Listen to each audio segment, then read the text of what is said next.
Hello student, continuation of your lesson number 7 standard 7. The chapter name is India Location Border Area and Physiography.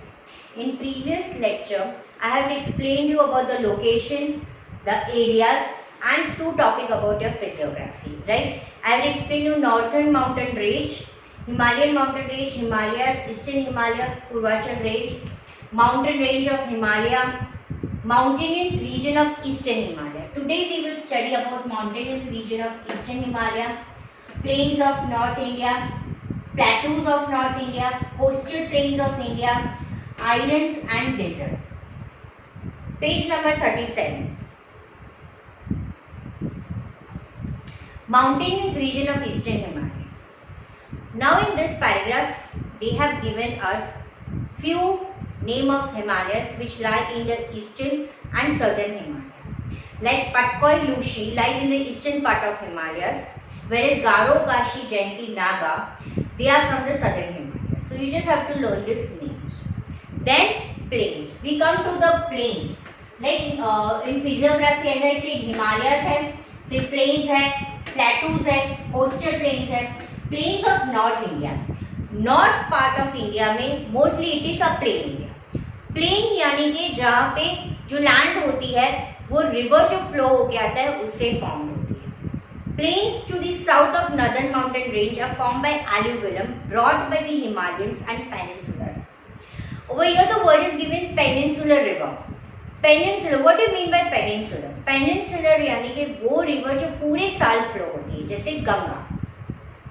ये river जो पूरे साल flow होके ऊपर से हिमालय से फ्लो होके जब वो डायरेक्टली सी में मिलती इन बिटवीन, वो उसके साथ एल्यूवियल डिपॉजिट करती है, काफ़ी मिनरल करती है. तो जो नॉर्दर्न पार्ट में जो पूरा प्लेन है वो इस एल्यूवियल से बना हुआ है, जिसकी वजह से वो लैंड है वो काफ़ी फर्टाइल है और यहाँ पे कल्टीवेशन अच्छा होता है और इसीलिए प्लेन एरिया में काफ़ी प्रॉस्पेरिटी और पॉपुलेशन रहती है.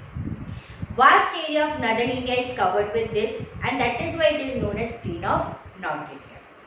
The plain made by the river are so vast that it is one of the largest plain of the world, which is formed by the river, जो river से form होती है. उसकी vastness के वजह से ये काफ़ी prosperous है और populated है India. Page number 38. We will come to the plateaus. अब हम पढ़ेंगे प्लेटूज के बारे में. Central and Deccan plateau. The central and Deccan plateau lie to the south of the plains of the north India.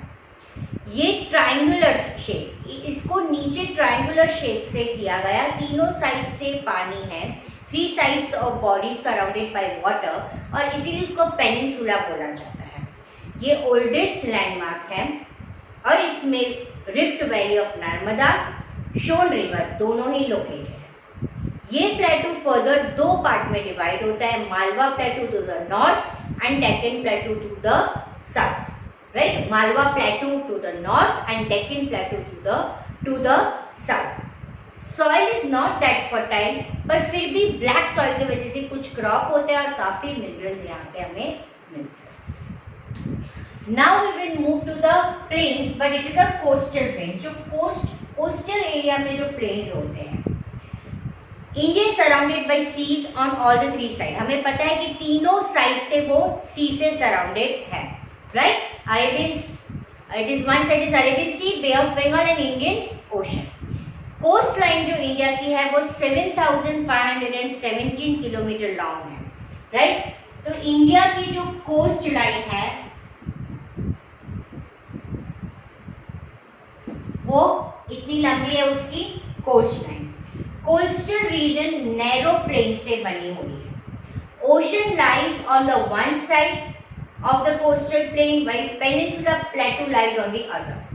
जो ईस्ट साइड में होता है उसको ईस्टर्न घाट्स बोलते हैं या ईस्टर्न कोस्टल प्लेन बोलते हैं. यहाँ पे काफ़ी फिशिंग इंडस्ट्री जैसे चेन्नई, पुडुचेरी, मछलीपट्टनम, विशाखापट्टनम, ये सारी काफ़ी फेमस है. जो वेस्ट साइड में होता है उसको वेस्टर्न घाट या वेस्टर्न कोस्टल प्लेन्स बोलते हैं. It is narrow. जो वेस्टर्न कोस्टल प्लेन है वो ईस्टर्न कोस्टल प्लेन से काफ़ी नैरो है. राइट, और यहाँ पे ब्लैक फर्टाइल सॉइल है, एलुवियल डिपॉजिट है, तो काफी क्रॉप्स ग्रो होते हैं। Western coastal plain is also good for transportation service and fishing industry. उसके मेजर पोर्ट्स और सिटी है Mumbai, Kandla, Mangaluru, Calicut, Thiruvananthapuram. Right, now we will move to the island या archipelago. Island, when group of island is formed, it is known as archipelago. It is a collective noun. Archipelago is collective noun. जब एक island में एक से ज्यादा island का group बनता है तब उसको बोला जाता है archipelago. So it is found in India. Piece of land smaller than continent and which is surrounded by water. उसको हम क्या बोलते हैं? आइलैंड। एक पीस ऑफ लैंड जो कॉन्टिनेंट से छोटा होता है और चारों तरफ से वो पानी से सराउंडेड होता है, उसे हम बोलते हैं island. A group of many such island form a archipelago. Right, India में है लक्षद्वीप, मिनिकॉय आइलैंड जो अरेबियन सी में है, वेस्ट ऑफ इंडिया में अंडमान निकोबार आइलैंड जो बे ऑफ बंगाल में है, ईस्ट ऑफ इंडिया में। And that is group of island, एक सिंगल आइलैंड नहीं है, वो क्या है? ग्रुप ऑफ आइलैंड, और इसलिए हम उसको बोलते हैं archipelago. Now we will move to the desert. Right, हमने देखा हमारे इंडिया में क्या है? माउंटेन है, कोस्टल प्लेन्स है सिर्फ नॉर्थ में, प्लेटूज है, आइलैंड है और अब है डेजर्ट। ये सभी चीज को बोलते हैं physiography. Desert, the desert of Rajasthan, which is to the west of Aravalli mountain range. यहाँ का सॉइल कैसा होता है? सैंडी, क्लाइमेट काफी गर्म और अनबैरेबल, हम बैर नहीं कर सकते हैं, और यहाँ पे बारिश भी काफी कम होती है, less than 20 centimetre annual rainfall. तो पानी की शॉर्टेज फेस होती है और यहाँ पे कम पॉपुलेशन होती है because of scarcity of water, basic necessity available नहीं होती है and the climate is unbearable. यहाँ पे date palms, that is khajur, date palms are famous in the desert. caravans are pulled by camels. North Rajasthan में कुछ cultivation of crop होती है with the help of irrigation facility, और ये irrigation facility उनको मिलती है river Sutlej via Indira canal. Canal had succeed the turning area fertile, favorable for agriculture growth. Kind of desert another is run of Kutch. Kutch में, जो राजस्थान से थोड़ा सा अलग है। कच्छ डेजर्ट में दो है, एक बिग रन और एक small run. Soil of run of Kutch saline है, यानी कि काफी सॉल्टी है, और इसीलिए वो कैसा अपीयर होता है? White sheet, white run of Kutch जिसको बोलते हैं, और इसीलिए उसको वो यूनिक है पूरे वर्ल्ड में। इतना वो सॉल्टी है ना कि वो दूर से पूरा एक व्हाइट शीट जैसा हमें दिखता है।